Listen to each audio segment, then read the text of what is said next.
Buenos días, ¿cómo están? Soy Darío Abdala, director de Protección de Derechos Humanos. Bienvenidos a un nuevo ciclo y bienvenidas a un nuevo ciclo de Hablemos de Derechos Humanos. Hoy vamos a hablar sobre el derecho a la propiedad comunitaria indígena a la luz de la interpretación de la Corte Interamericana de Derechos Humanos.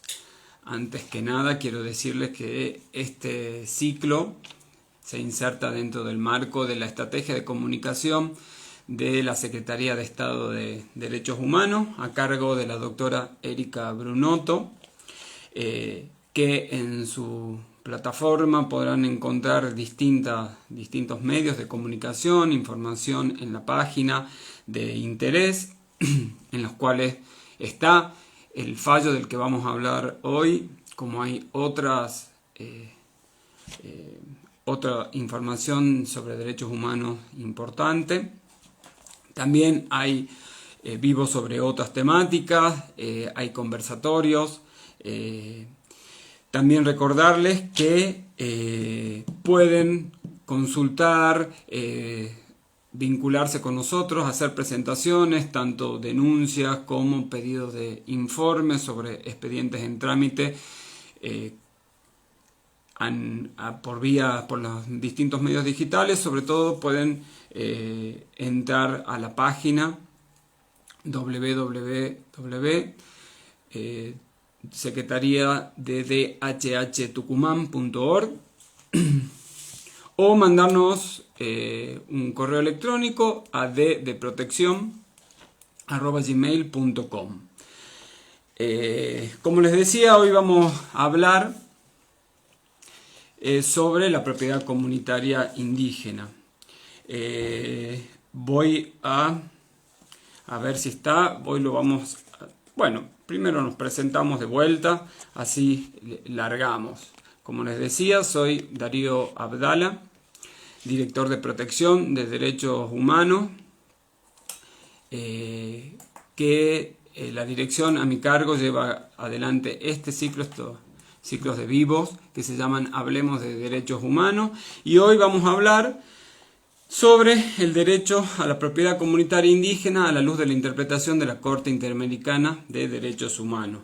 Para eso hemos invitado a Matías Duarte, que es abogado, es salteño, miembro del equipo del CELS, que llevó adelante el caso La Cajonat ante la Corte Interamericana de Derechos Humanos y que ya está con nosotros. Lo vamos a invitar a Matías. Ahí está. Conecta.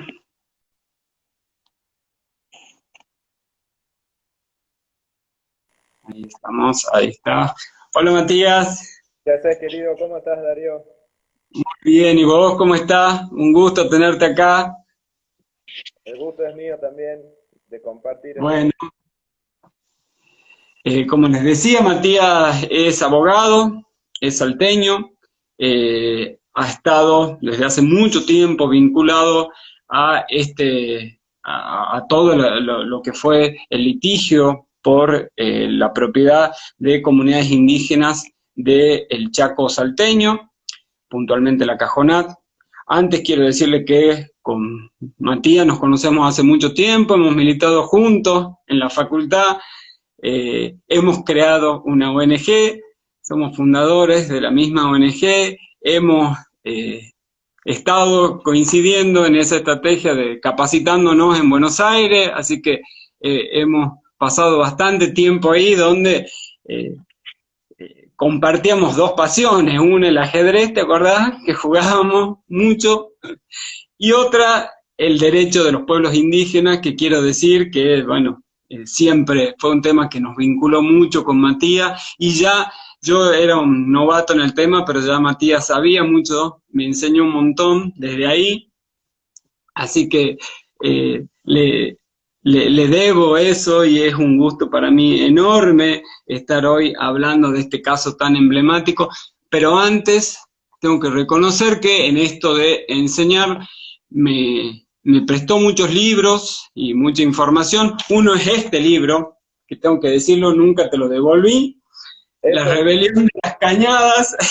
cumplimos con la regla, libro prestado, libro regalado. Libro prestado, pero acá me comprometo a devolvértelo en eso que fue, me lo prestaste para una tesis sobre el movimiento zapatista. Y aparte de comprometerme a devolvértelo cuando vengas a visitarnos por acá, me parece interesante comenzar con este libro que les decía, es La rebelión de las cañadas, de Carlos Tello Díaz, que habla sobre el movimiento zapatista, los orígenes del movimiento zapatista, y ahí lo que él plantea es que justamente el conflicto que da inicio a algo tan conmocionante para Latinoamérica, para la vida de México, sobre todo que el surgimiento, el 1 de enero del 94, del movimiento zapatista para la liberación nacional, su origen es todo lo que pasa en la vida indígena, en esa zona, en Chiapas, puntualmente en la cabecera, en San Cristóbal de las Casas, de cómo se van, que el origen es cómo las comunidades indígenas de ahí, puntualmente las mayas, que eran las predominantes, empiezan a hacer corridos de sus territorios hacia otras zonas, y esto genera una situación de mucha vulnerabilidad, de mucha pobreza, y eso es el caldo de cultivo que termina con una situación bastante, bueno, llegó a un movimiento armado, y me parece como punto de partida discutir esto, si podemos encontrar ahí un eje común en el conflicto indígena, Matías, en toda Latinoamérica y también en Argentina, que tiene que ver con poblaciones que por años viven en un lugar, están asentadas tradicionalmente, no solamente están relacionadas con ese lugar, sino que tienen una forma de vida, y distintas circunstancias hacen que se vean obligados a correrse de ese lugar, salir, o afectados directamente en su modo de vida por la injerencia de otros actores, generalmente tiene que ver con actores económicos, en sus pautas culturales, y que eso lleva a conflictos a veces más violentos, como el del caso zapatista. En nuestro caso no tenemos ese nivel, pero sí otras situaciones bastante complejas, como el que dio origen al caso de la Cajonat, que llegó más institucionalmente y con juicios, litigios y acuerdos y negociaciones, y que hoy llega hasta la Corte Interamericana de Derechos Humanos. No sé si te parece ese análisis, si compartís ese diagnóstico, Matías. Mirá, lo comparto. ¿En qué sentido? En que hay una presión enorme sobre los bienes ambientales y culturales de los pueblos y comunidades indígenas en toda Latinoamérica. Sabemos que hay actores muy interesados en someter esos bienes a determinados procesos de producción o inclusive de apropiación por cuestiones de geopolítica, pero sería una charla demasiado extensa para tratar de abordar todas las situaciones que sin duda, por lo menos en mi caso, no las conozco en detalle. Sí te puedo hablar de lo que pasa acá, de lo que pasó en Salta, y de las dificultades que tienen los pueblos y comunidades indígenas para lograr gozar de sus derechos a la propiedad comunitaria, territorios. Sí, coincido en que hay una gran presión y que sin duda a medida que transcurren las décadas se va incrementando aún más. Tienen recursos que son muy valiosos, pero mucho más valiosos para los pueblos y comunidades indígenas. De esos recursos depende su supervivencia física, social y cultural, y muchas veces estos actores pretenden darle un uso que supone, sin ninguna duda, la privación del fin social, cultural, ambiental que tienen esos bienes para la cultura de los pueblos indígenas. Buenísimo. Y entonces contanos cuál es un poco la síntesis del caso, contanos un poco sobre qué implicó el caso de la Cajonat, en general, es un caso que lleva muchos años, empieza en el año 91, así que una pequeña síntesis, pero sobre todo pensando en la importancia que tiene hoy en la discusión indígena en Argentina. Mira, es el primer caso en 40 años de la historia de la Corte Interamericana en la cual se declara la responsabilidad, se condena al Estado argentino o Argentina por la violación de derechos de pueblos indígenas. Este caso lleva más de 20 años de litigio en la Corte Interamericana, en el Sistema Interamericano de Derechos Humanos, y como vos bien mencionás, tienen reclamos formales desde el año 1991. La verdad que analizar la secuencia de los hechos es interesante en algún punto porque te demuestra que las estrategias llevadas adelante, en este caso por los pueblos y comunidades indígenas de Laca-Conat, fue acertada con una grandísima dificultad por el tiempo que transcurrió, pero que siempre estuvo montada sobre el eje de proteger y garantizar la integridad territorial. En esa idea, pensemos que todo esto se disparó, tuvo algún punto, como vos mencionaste, del caldo de cultivo, de cómo se fue armando esta cuestión, por la amenaza que representaba la construcción de un puente internacional entre Argentina y Paraguay, que el puente en sí mismo no representa nada, es una construcción, pero sí lo que implicaba en los efectos sobre la vida y las formas tradicionales de vida de los pueblos y comunidades que estaban en el lugar. Esto ocurrió en el año 1995, las comunidades en ese momento se manifestaron, ocuparon el puente para detener la construcción de ese puente. En ese momento las autoridades provinciales llegaron al lugar y asumieron un compromiso para titular las tierras y hacer un reconocimiento sobre el territorio que estaba en la zona de donde se estaba construyendo el puente.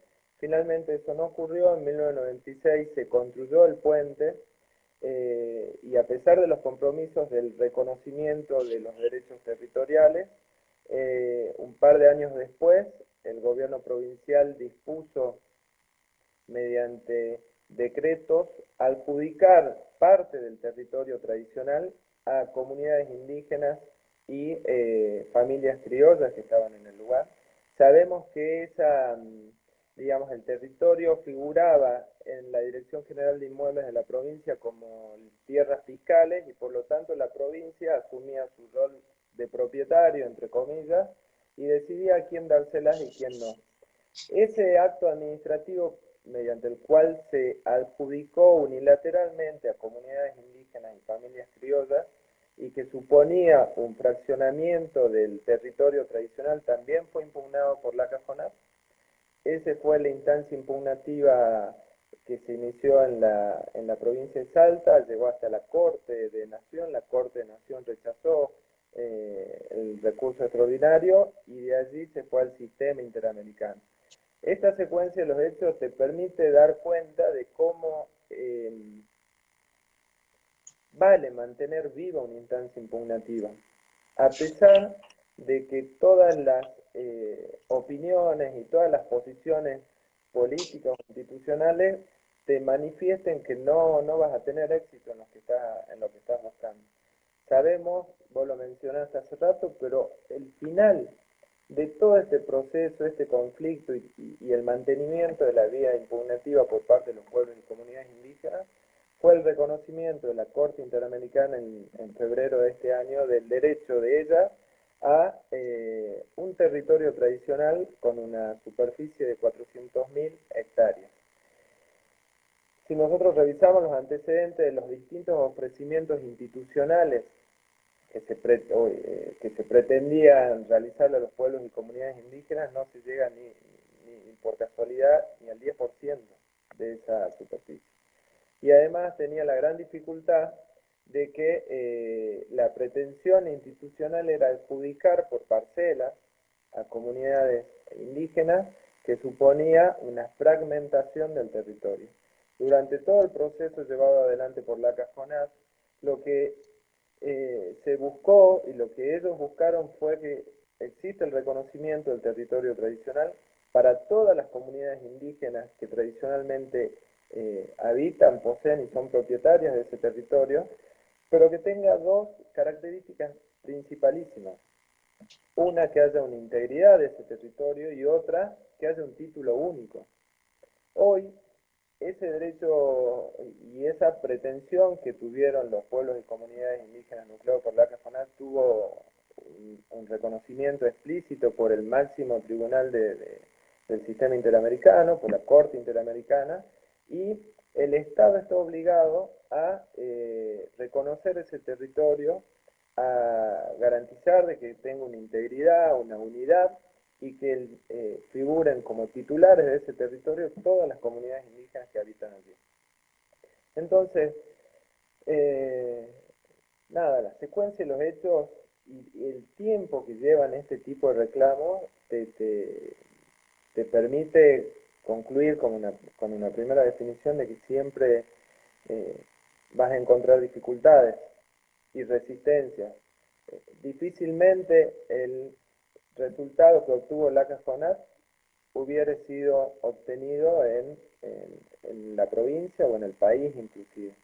De hecho, hay muchas resistencias a las consecuencias y al reconocimiento que realizó la Corte Interamericana, porque es para muchos una dimensión de la superficie muy amplia, porque dicen son 400.000 hectáreas y qué uso le van a dar y demás, pero que tienen un enfoque que justamente no es indígena. Ese territorio tradicional es la base, es lo que permite la supervivencia de los pueblos y comunidades. Es lo que permite que ellas puedan ejercer su derecho a decidir cuáles son sus propias prioridades de desarrollo. Entonces, lo que hace un par de años parecía dificultoso, impensable, hoy tienen, mediante una sentencia, la Corte Interamericana reconoció su derecho a ese territorio. Por supuesto que esto genera otras dificultades, porque sabemos que en el país no hay una ley, no hay un procedimiento establecido para implementar las sentencias de la Corte Interamericana. Sí, claramente hay obligaciones del Estado en el sentido de cumplir con las sentencias que dicte la Corte, en función de que es la última intérprete de una norma constitucional como es la Convención Americana sobre Derechos Humanos. Pero bueno, son los desafíos del sistema. También esto es algo que se viene fortaleciendo en el tiempo, y sabemos que en lo que queda la tarea más importante para la CAFONAT va a ser construir y impulsar todos los espacios y las instancias para que la sentencia sea implementada. Así es.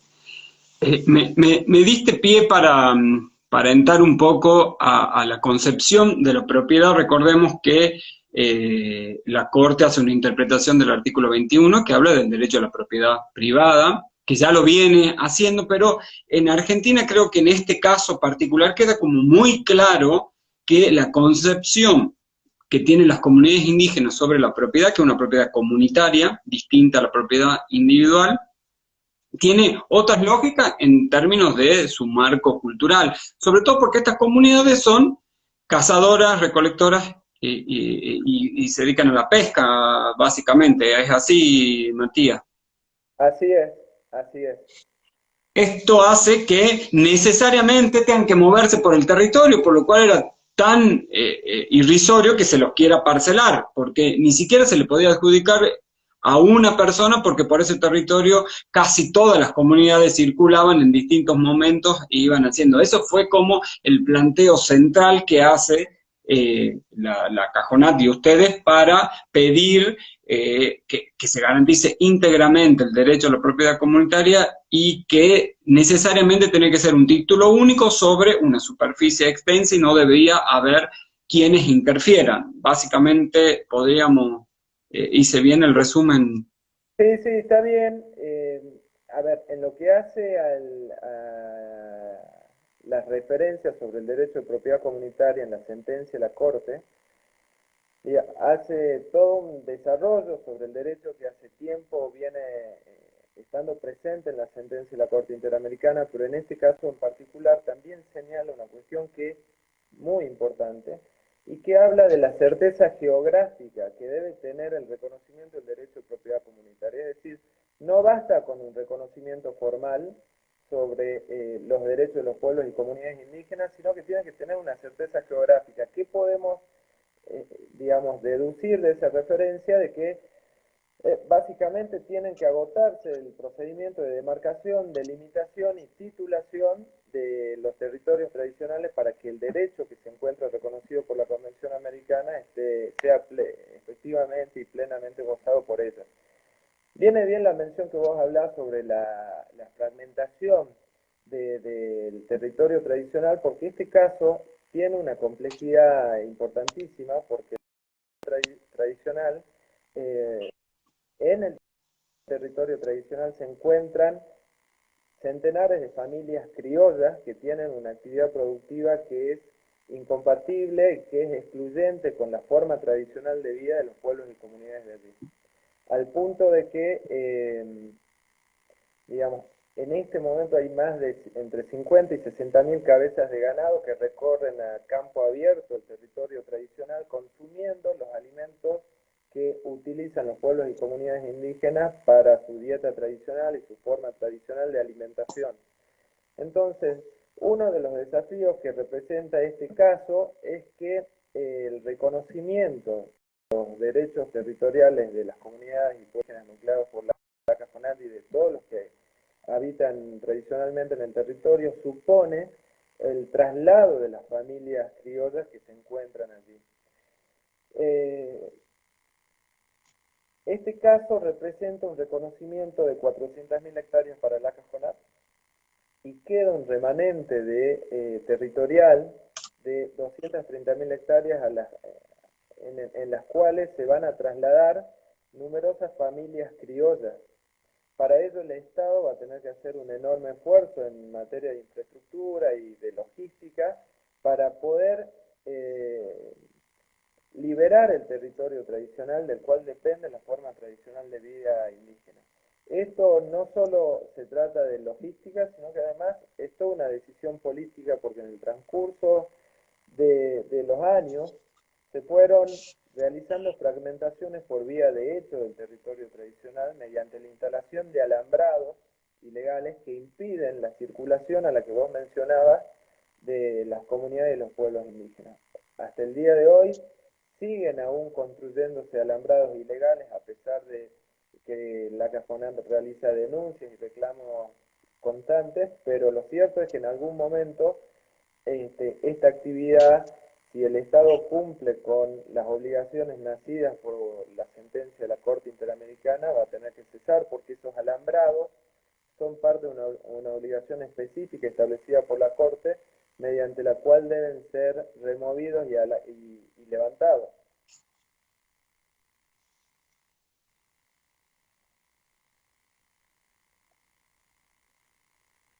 Hola, se corta un poco, Matías. ¿Me escuchás ahí? Ahí sí, ahí te escucho. ¿Ahí me escuchás? Me decías que deberían ser removidos los... removidos y levantados los alambrados de familias criollas que se encuentran en el territorio tradicional de las comunidades y pueblos indígenas de la zona. Claro, para poder garantizar efectivamente el derecho a la propiedad y el uso de ese territorio de las comunidades indígenas. Me das pie para pasar a otro punto que habla la Corte en la sentencia, y es la interpretación del artículo 26, que es el desarrollo progresivo de los derechos económicos, sociales y culturales, y hace como se explaya fuertemente sobre lo que es los derechos económicos y culturales, el acceso y la participación en los bienes culturales de las comunidades indígenas, del derecho al agua, del derecho a la alimentación, hace ahí a los naturales, hace como una interpretación muy interesante y abarcativa de lo que implica, obviamente relacionado con el derecho al territorio, pero le da un fuerte sentido a ese artículo 26, que es el desarrollo progresivo que deben realizar los estados para ir garantizando cada vez más los derechos económicos, sociales y culturales, que me pareció uno de los puntos fuertes de la sentencia. Súper fuerte y también estratégico. Vos sabés que es la primera vez en la historia del sistema interamericano que en un caso contencioso la Corte aborda la violación de este derecho. Habló del derecho al ambiente, a la identidad cultural, al agua, a la alimentación, e hizo toda una vinculación y una referencia a la interdependencia de estos derechos con el reconocimiento del derecho a la propiedad comunitaria. Entonces, sin duda fue un avance en el reconocimiento de los DESCA, y en lo que refiere en este caso en particular hizo una mención de que el derecho a la alimentación no se trata meramente de una cuestión de subsistencia física, sino que tiene una dimensión cultural importantísima, que está atada a la historia y a la cultura propia de los pueblos y comunidades. Entonces, también da pie y permite sacar una serie de conclusiones, porque no se trata simplemente de la alimentación, se trata en el fondo de la identidad cultural y de las formas que tienen de vincularse los pueblos con sus bienes culturales y ambientales para sobrevivir y para supervivir de acuerdo a su cultura. Es súper importante. La Corte también hace referencia a la dinámica cultural, ¿no? Y en la medida en cómo se pueden ir dando cambios en la identidad cultural de cada uno de los pueblos, pero que son cambios que ellos mismos lo deciden de acuerdo a sus propias prioridades y a su propia perspectiva y cosmovisión del mundo, que es distinto justamente y diferente a quienes no son indígenas. Buenísimo. Matías, para resumir, ¿qué es lo que ordena la Corte realizar? ¿Qué es lo que le ordena al Estado argentino realizar en el marco de esta sentencia? Que recordemos, es del 6 de febrero de este año, del 2020. Exactamente. Bueno, esta sentencia también le genera el desafío al Estado y a todos en general por el contexto de pandemia en el que estamos, pero las obligaciones son precisas y concretas. En lo que hace al derecho de propiedad comunitaria, le impone al Estado la obligación de demarcar, delimitar y titular, así como remover alambrados y garantizar la integridad territorial y el título único en un plazo de 6 años contados desde la notificación de la sentencia y la presentación de un plan que debe realizar el Estado. El plazo para presentar este plan le vence al Estado ahora a fines de noviembre. No sabemos qué va a hacer por las dificultades propias de la pandemia y todo lo que generó esto, pero lo cierto es que el Estado tiene 6 años para garantizar lo que te acabo de mencionar sobre el derecho de propiedad comunitaria. También le impuso como una obligación principal al Estado de garantizar el derecho a la consulta de los pueblos y comunidades indígenas desde la misma notificación de la sentencia. Es decir, no se pueden realizar ninguna actividad ni proyecto que impacte directa o indirectamente en los intereses y en la forma tradicional de vida de los pueblos y comunidades sin previamente haber llevado adelante un procedimiento de consulta que tienda a obtener su consentimiento libre, previo e informado sobre esta situación. También le impuso como obligación y como medida de no repetición de la violación de los derechos ocurridos en este caso, dictar una normativa que garantice el derecho a la propiedad comunitaria de los pueblos y comunidades indígenas, no solo para este caso en particular, sino para todo el país, que acá creo que digamos, es un tema estratégico de los pueblos y comunidades que lo tendrán que resolver del mejor modo para obtener algo que vienen hace tiempo peleando, porque vos sabés que en nuestro país, si bien hay un reconocimiento formal, no hay ningún procedimiento ágil y sencillo que esté diseñado para recibir las pretensiones de los pueblos y comunidades indígenas sobre el reconocimiento de sus derechos territoriales, y por ende esta situación es como favorece y permite que lleven adelante desalojo por vía de hechos y pérdida de la integridad territorial por la ausencia de este tipo de procedimientos.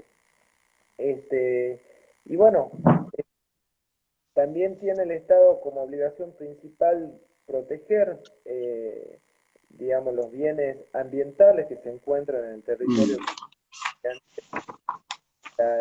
El desarrollo de actividades que impidan la tala ilegal que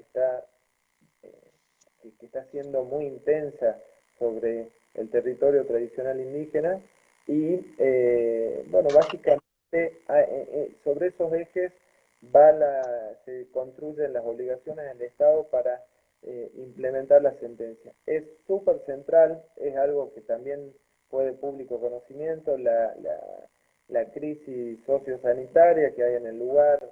Todos los años vemos que hay fallecimientos y muertes por desnutrición, por deshidratación de miembros de pueblos y comunidades indígenas, y la Corte le impuso al Estado la obligación de presentar un plan para garantizar el acceso a la alimentación y el acceso a fuentes de aguas tradicionales en el plazo de 6 meses, ¿no? Y cuáles serían las acciones que desarrollaría el Estado para garantizar esos derechos a los miembros de pueblos y comunidades indígenas.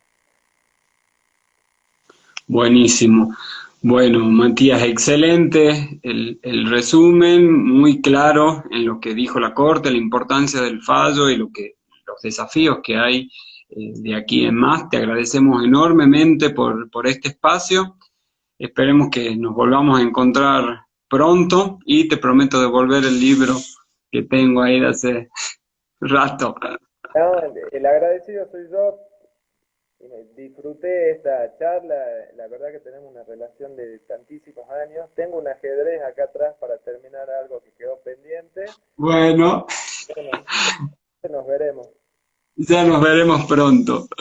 Bueno, Matías, un gusto enorme, te liberamos y muchas gracias por este espacio. Hasta la próxima. A ustedes. Chao, gracias. Nos vemos.